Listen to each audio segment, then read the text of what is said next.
had a large hole in the bottom and a large hole in the top with the metal bent out, like some sort of, large caliber 4 or 5 inch projectile had gone through it. Even before he saw the sport model operate, Lazar says, he suspected that the ship came from somewhere else. The realization slapped him in the face the first time he glimpsed the inside of the disc. I got to look inside, and it had really small chairs, and I think that was the first confirmation I had. That was just a shocking thing, because every time before that I was able to label it, well, this is just a little advance that a group of scientists had formed, and they're keeping it secret, and yeah, we could have built a big disc like that, that's no problem, and we could have adapted these to make it fly, but why does it have little furniture inside, essentially little seats, and things began to click together just all too fast. A few of the discs had been completely dismantled to find out how they worked, Lazar says, but others were fully operational. A Japanese TV network created this animated version of Lazar's story after his first interview with us aired in May. Lazar says the dramatization is similar to a test flight he witnessed. The bottom of it glowed blue and began to hiss like high voltage does on a round sphere. It's my impression that the reason that they're round and have no sharp edges is to contain the high voltage. Like if you've seen in high voltage systems, the insulators, things are round or else you get a corona discharge. In either case, it began to hiss as in high voltage, and it lifted off the ground quietly, except with that little hiss in the background, and then that stopped as soon as it reached about 20, 30 feet. Lazar says the test of the sport model was a short one, that it made only a few moves before setting back down. He didn't see who was actually flying the craft, but was very impressed nonetheless. Well, there's no action-reaction system to it. There's no, like in a jet engine, exhaust gas being thrown out, no propeller, no noise. It's just, for all intents and purposes, magic. To Lazar's knowledge, the flying discs are not being used for, say, any flights to Jupiter. He says excessive caution and intense secrecy contributed to the plodding pace of the program and were a main source of his disenchantment. It's just unfair, outright, not to put it in the hands of the overall scientific community. There are people that are much more capable of dealing with this information, and by this time would have gotten a lot further along than this select small group of people working out in the middle of the desert. They don't even have the facilities, really, to completely analyze what they're dealing with. Well, he was being quiet, and if he kept me abreast of anything, he kept me abreast of the security checks. They'd randomly drop by his house. They threatened his wife. They threatened his wife's life. They had done all that, so we really didn't converse. I mean, he really was adhering to the program.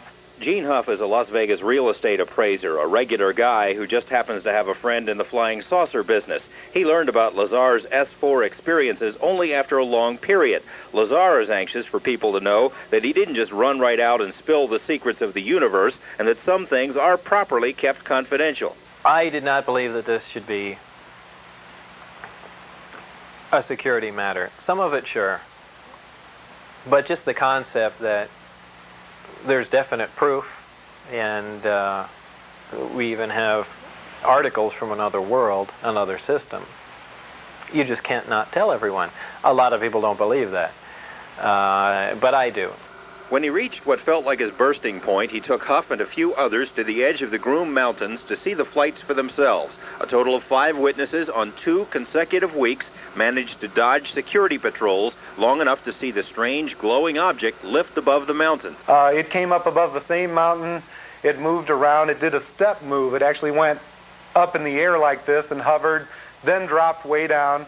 Then it just floated around and cruised around, and then it started coming up the mountain range.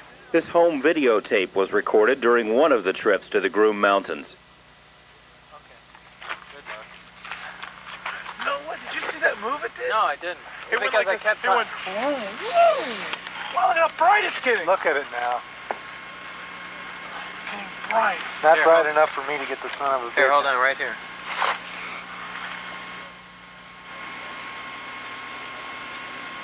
Are you there? No.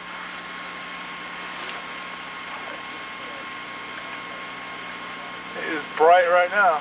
Admittedly, the tape proves very little by itself because with the distance and darkness, there are no reference points other than the alleged flying disc. But Lazar's information about the time and location of the test flights proved correct, not once, but twice. That, according to our off-camera interviews with each of the other witnesses. Gene Huff describes his second sighting. Through the telescope, we had seen it was an elliptically shaped light. You know, that's about, because you can only get so close, even with a telescope, to a secure facility. Anyway, it came by up by us very rapidly. It glowed and glowed brighter like a sun, and we almost got the feeling it was going to explode. It glowed so bright, and we backed up behind the car. Then it went down. It glowed back up a little bit, and very softly glided back where the mountains where it came up, hovered for a while, and then just sat down, just like you see in the movies. Bob Lazar isn't the only person to claim inside knowledge of the flying discs at the test site. He's just the only person to say so publicly. We have communicated with several people who say they know of the saucer program. A technician in a highly sensitive position told us it is, quote, common knowledge among those with high security clearances that recovered alien discs are stored at the Nevada test site. A Las Vegas professional who once served in the military and was stationed at the test site says he saw a flying disc land outside the boundaries of Area 51, that it was quickly surrounded by security personnel, and that he was taken away and debriefed for several hours. A man who once worked at Groom Lake as a technician, at our request, wrote this letter explaining how he inadvertently walked into the wrong hangar and saw what appeared to be a large metallic disc under a tarp. It was being examined by men in lab coats. And an airman who worked at Nellis at a radar installation says he and his fellow servicemen watched over a period of 5 nights unusual objects flying over the Groom Mountains. He says the radar images indicate the objects zoomed into range at speeds of 7,000 miles per hour and then would stop on a dime, and that nothing we have is capable of doing that. The airman says that when word of his sighting got out, he was ordered to turn off his radar sensors for that area and told to keep quiet about the matter because it did not happen. None of this means that the military is actually flying alien spacecraft in the Nevada desert. It could all perhaps be explained to some other secret program. Lazar insists that's not the case. We put the matter to the U.S. Navy, which, according to Lazar, is running the saucer show. 4 different naval offices were contacted. All denied having any information in their files. The Naval Research Lab said it conducted a thorough search but found zip. Naval Intelligence said much the same thing, adding it is not required to create a file where one doesn't exist. A side note, we also requested files on a UFO sighting over Tremonton, Utah in 1952. The Navy spent more than 1,000 hours studying film of that sighting, a fact that's been noted in several publications. But for purposes of our request, the Navy couldn't find those files either. The group that runs this project, whether it really is the Navy or they just say that, apparently these people have executive power. They don't report to anyone.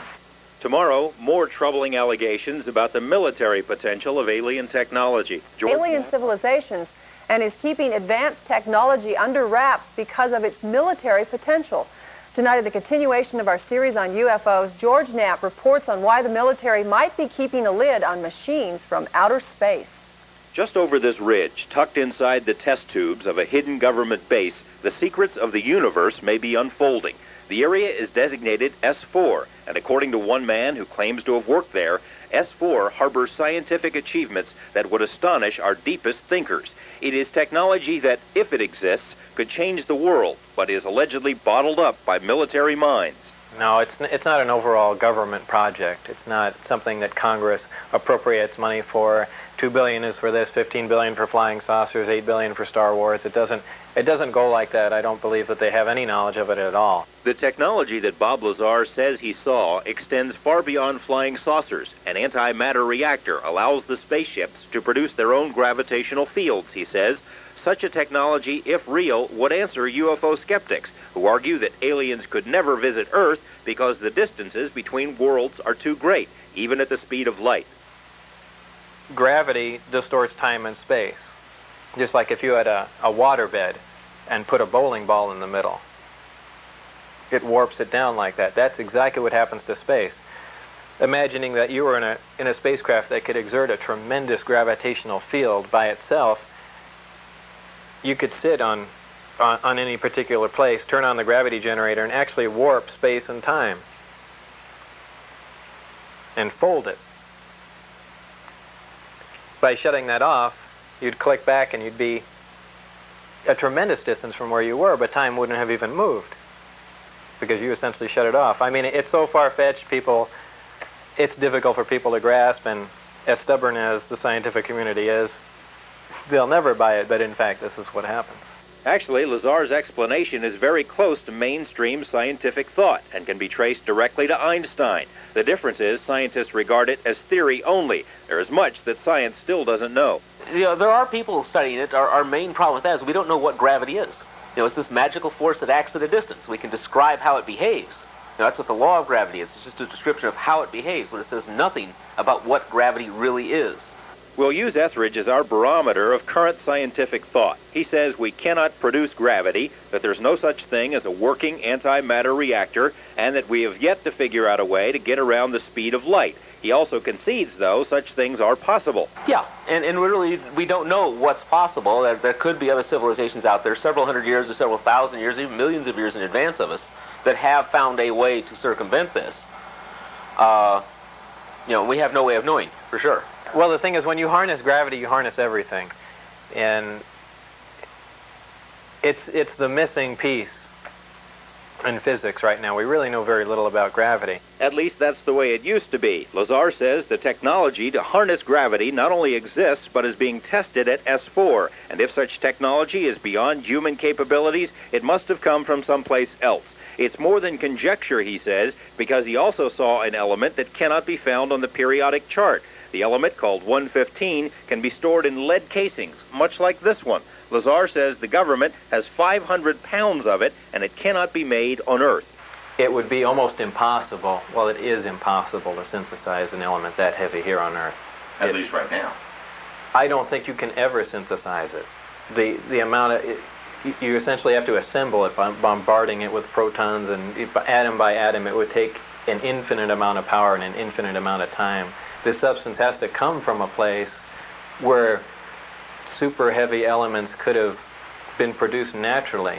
And what sort of place is that? Next to a much larger sun where there'd be greater mass, maybe a binary star system, a supernova, somewhere where there was just a bigger release of energy to synthesize these things naturally. It has to be a naturally occurring element. 115 is the fuel for the antimatter reactors, he says. By bombarding 115, antimatter is produced. A kilo of antimatter could produce the energy equivalent of 46 10-megaton hydrogen bombs. And comparing the energy potential of antimatter to, say, the Hoover Dam would be like comparing planets to grains of sand. 115 could also make one heck of a bomb. You're talking about hundreds and hundreds of megatons off a small piece of it. It sounds incredible, but a total conversion of matter to energy does release that amount of power, and it isn't that difficult to get the energy out of it. So it's not something you'd ever want to fall into anyone's hands. The dangers associated with 115 and antimatter may be the reason Lazar was hired to work at S-4. There was an accident, he says, back in April 1987, an accident that was passed off as an unannounced nuclear test. Some people got killed. And I was told flat out that, I was one of the people that were to replace these guys. Is this why the government might be keeping the whole matter a secret? Because of the military potential of alien technology? Lazar says he believes the Soviet Union was once part of our research on the flying discs, but that the U.S. kicked the Soviets out after making some sort of discovery. He also believes the program at S-4 is operated with funds allocated to Star Wars research, but says he can't prove it. Some UFO researchers suspect the government is test-flying alien craft so that it can one day master the technology, then claim it was made in the good old USA, thus obscuring the possibility of alien visitations. I think they have a duty to inform us, at least to the bare bones of what's going on. I don't want technological stuff put out on the table. I mean, I worked on classified programs for 15 years, and I don't think we need another new weapons delivery system.